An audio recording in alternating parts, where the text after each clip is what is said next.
السلام علیکم سامعین، 12 صفر المظفر اور 27 جولائی ہے۔ خبر کا عنوان ہے قاری محمد ہارون صاحب اقلیتی کمیشن کے ممبر بن گئے ہیں۔ تھوڑا سا قاری ہارون صاحب کے بارے میں بتلا دوں۔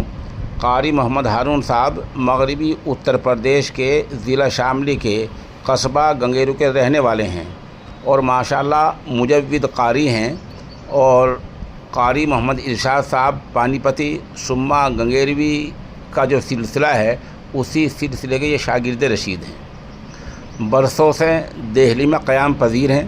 اس سے پہلے مرکزی وقف کونسل کے ممبر رہ چکے ہیں۔ بی جے پی کے الپ سنکھیک سیل کے وہاں صدر اور انچارج رہ چکے ہیں اور پارٹی کے ساتھ برسوں سے مل کر کام کر رہے ہیں۔ گزشتہ روز انہیں اقلیتی کمیشن کا ممبر بنایا گیا ہے، جس وجہ سے یہاں علاقے میں گنگیرو اور آس پاس کے علاقوں میں ان کے ممبر بننے سے خوشی کی لہر ہے۔ لوگوں نے انہیں مبارکباد پیش کی ہے۔